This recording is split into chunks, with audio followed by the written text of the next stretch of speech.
¿Qué tal, amigos de la Fundación Furefa? Una vez más aquí en su programa Sesiones de Mantenimiento Familiar.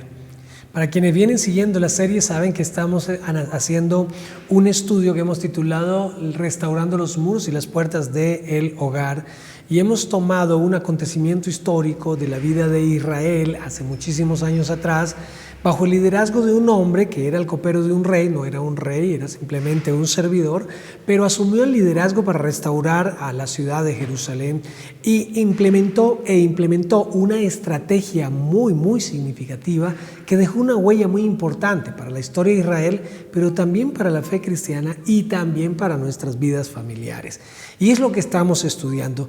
Lo que hace Nehemías es se entera de la situación de su familia, hace una oración y luego da unos pasos, ¿sí?, que son los pasos que estamos invitando a desarrollar en nuestro hogar. Evaluar el estado de la familia. En el caso de Nehemías, él evaluó el estado de los muros, luego involucró a todos a trabajar, lo que nos invita a nosotros a hacer lo mismo. Trazó un plan de acción, generó la motivación, evaluó los avances,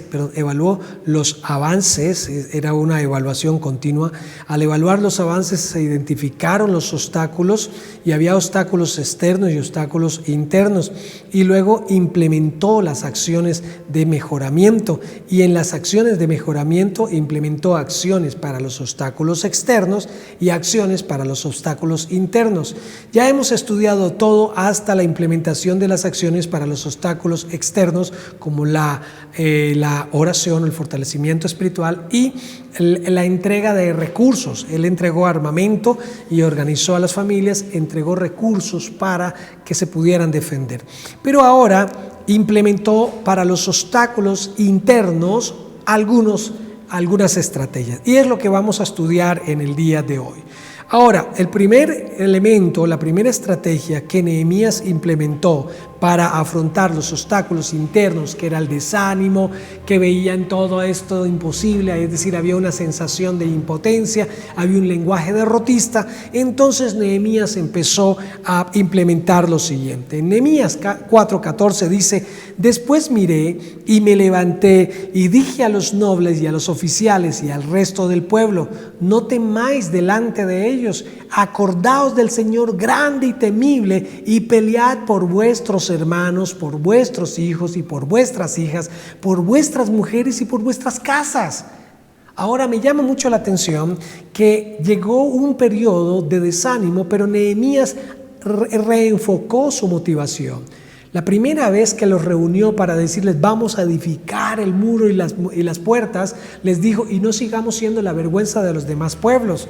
Es decir, les dio una motivación en comparación con los demás pueblos. Pero cuando empezaron a construir, pero surgieron los límites, surgieron algunos obstáculos. En la mitad de la construcción vino los obstáculos externos, los enemigos que querían derribar todo esto y pelear contra ellos, y vino los obstáculos internos, el desánimo, la impotencia ante todo esto. Entonces Nehemías cambió el discurso de motivación, hizo las estrategias para enfrentar los obstáculos externos, pero para enfrentar los obstáculos internos los motivó ya no diciéndolos las mismas palabras que les había dicho antes de pensar la construcción. Ahora, ¿dónde están? En la mitad de la construcción, no han terminado, y la idea no era dejarlo hasta ahí. Así que, ¿qué vamos a hacer? Bueno, Nehemías dice: vamos a tener ahora otro enfoque.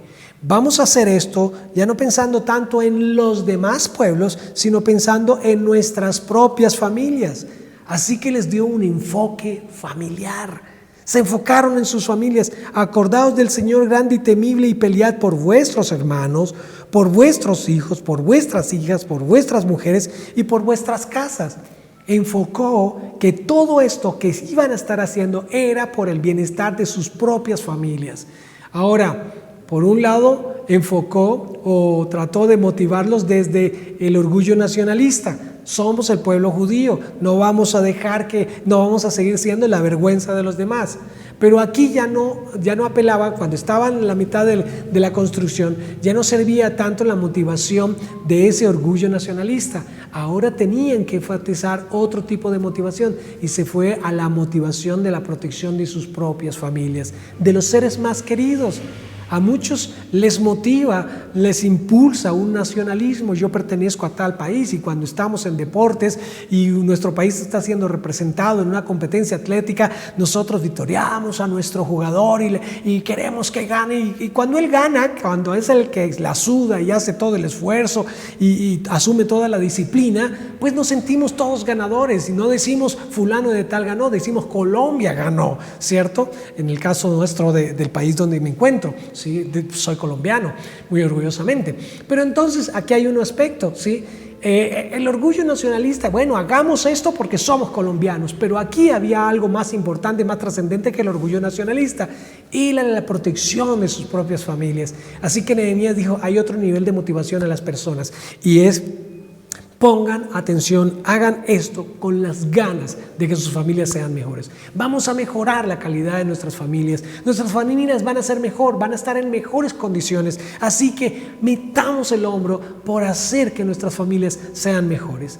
Lo hace Nehemías y creo que nos corresponde a nosotros en la restauración de nuestros propios hogares. ¿Para qué hacer esto? Mira, no, esto es muy difícil. Esto, mira, ni siquiera mi mamá ni mi suegra está de acuerdo con esta situación. ¿Para qué hacer todo esto? Vamos a hacerlo porque vamos a estar mejor, vamos a ser mejor familia, vamos a tener mejores condiciones. Así que motivémonos a hacerlo. Va a ser para nuestro propio bienestar, va a ser para que todos los días estemos bien nosotros y no que estemos en disfuncionalidad entre nosotros, peleándonos y haciéndonos daño los unos a los otros. Colosenses 3:18 dice así: casadas, estad sujetas a vuestros maridos como conviene en el Señor. Maridos, amad a vuestras mujeres y no seáis ásperos con ellas. Hijos, obedeced a vuestros padres en todo, porque esto agrada al Señor. Padres, no exasperéis a vuestros hijos para que no se desalienten. Siervos, obedeced en todo a vuestros amos terrenales, no sirviendo al ojo como los que quieren agradar a los hombres, sino de corazón sincero, temiendo a Dios. Ahora, este último pasaje que acabo de mencionar lo escribió el apóstol Pablo, hablándole a cada uno de los sectores de la familia, hablando a los padres, hablando a los hijos, hablando a los esposos, hablando inclusive a los que trabajan dentro de la casa para la familia.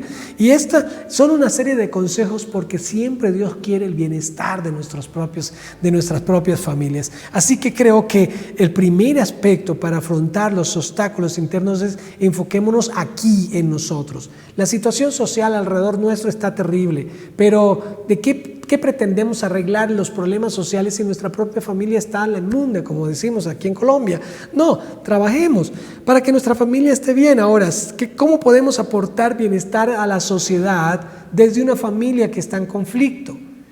Trabajemos. Creo que el primer paso para hacer algo bueno por toda la sociedad es empezar a trabajar por la célula a la que pertenezco en mi sociedad, que es mi familia.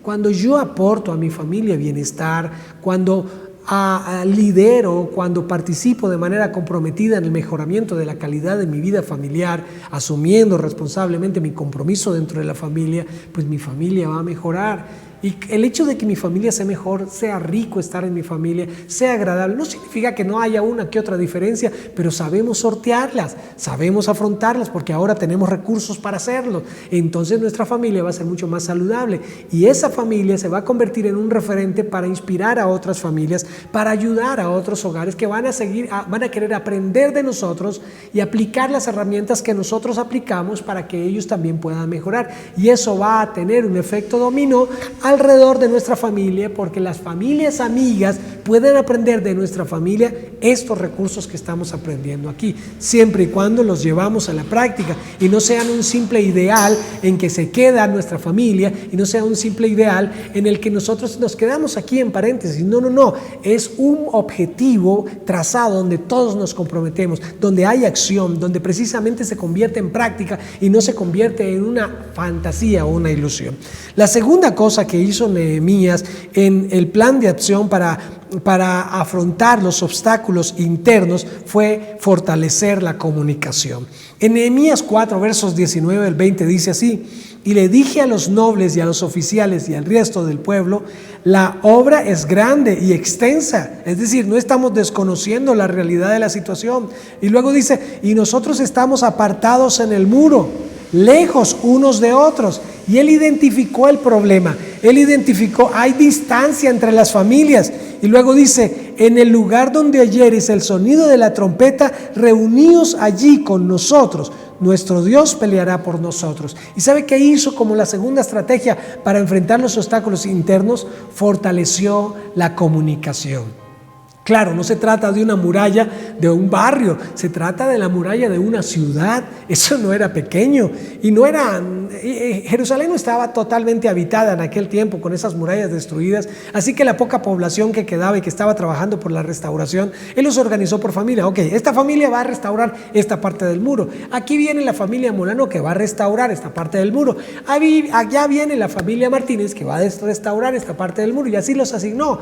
Pero había flaqueza porque cada una de esas familias estaba prácticamente haciendo lo suyo en desconexión con las otras familias. Así que lo que hace Nehemías es, vamos a fortalecer la comunicación. Les voy a dar un instrumento, la trompeta. Cuando ustedes escuchen la trompeta, ¿sí?, allí nos vamos a reunir donde escucharon la trompeta y entre todos vamos a enfrentar a ese enemigo externo. Pero con eso estamos fortaleciendo nuestra comunicación y así teniendo ánimos para apoyarnos los unos a los otros. En 1 Corintios 1:10 dice, os ruego, hermanos, por el nombre de nuestro Señor Jesucristo, que habléis todos una misma cosa y que no haya entre vosotros divisiones, sino que estéis perfectamente unidos en una misma mente y en un mismo parecer.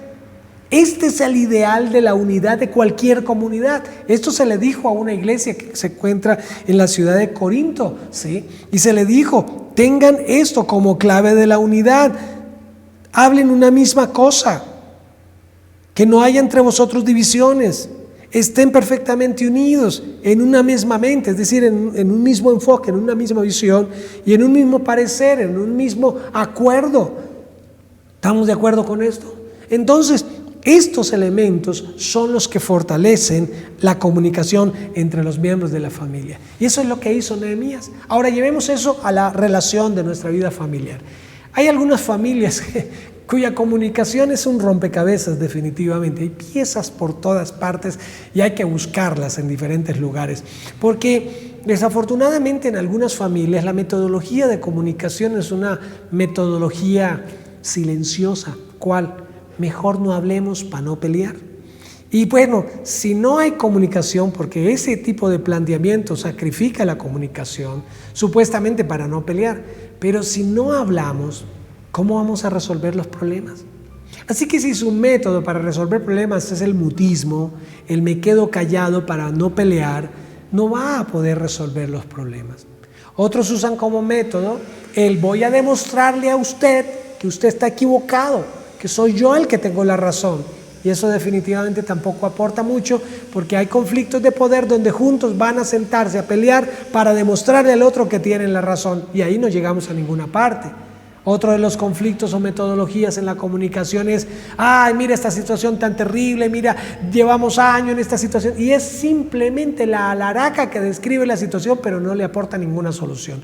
Nos quejamos de una situación tan terrible, como suele suceder en muchos países cuando observan los desempeños de sus gobiernos. Mire este gobierno, mire este país está en la inmunda, no avanzamos. Y yo vivo en Colombia y he escuchado esa misma queja desde que tengo conciencia y uso de razón, y en todas partes todo el mundo se queja de nuestros gobiernos, de que la izquierda, de que la derecha, de que el centro, y todo el mundo le echa culpas a todo y describe la situación, que no avanzamos en nada. Entonces ahí está una metodología que tampoco sirve para nada. El mutismo no nos ayuda a nada. El pelear para demostrar que yo tengo la razón no nos sirve de nada. El llorar y lamentar la situación tan terrible no nos sirve de nada. Y el jugar a echar la culpa al otro como responsable de toda la situación tampoco nos sirve de nada. ¿De qué nos sirve culpar a las demás personas? Pero estas son prácticas, alguna vez en otro episodio lo estudiamos. Estas son prácticas que deterioran la comunicación. ¿Qué es lo que debemos hacer? En un episodio atrás, ya casi de un año, lo titulamos La hora de distensión familiar. Búsquelo allí, o si busca en el canal, busque La hora de distensión familiar. Y es un ejercicio donde nos sentamos y usamos algo que llamamos el comodín del silencio, donde vamos a escucharnos y vamos a comprendernos, donde cada uno tiene su tiempo y su turno. Y el comodín del silencio es un muñequito, que el que tenga el muñequito, el peluche, la almohada, un control, lo que sea, un objeto, el que tenga ese objeto, habla y lo va rotando cuando termine de hablar para que todos tengan su turno, y debe haber un moderador. ¿De qué vamos a hablar? Vamos a hablar de esto, ahora le toca el turno a cada uno, donde mejoramos la comunicación y donde todos aportamos opiniones y donde todos tenemos la oportunidad de comunicar lo que sentimos o lo que nos parece en medio de la situación y proponemos soluciones. Ahora, no se trata de yo comunico para que otros arreglen, no, nos comunicamos para que entre todos resolvamos. Esa es la idea de este ejercicio que plantea Nehemías. Así que ante los obstáculos externos, Nehemías planteó oración y dar herramientas para superarlo. Y en cuanto a los obstáculos internos, Nehemías planteó enfoque hacia la familia y fortalecimiento de la comunicación. Trabaje por estos mismos aspectos. Cuando hay obstáculos, implemente estrategias. Y estas estrategias que planteó Nehemías definitivamente son una excelente herramienta que puede ayudar a mejorar la calidad de nuestros hogares. Llevemos esto a la práctica, de seguro nos va a dar buenos resultados. Un abrazo para todos. Nos vemos en el próximo episodio de Sesiones de Mantenimiento Familiar.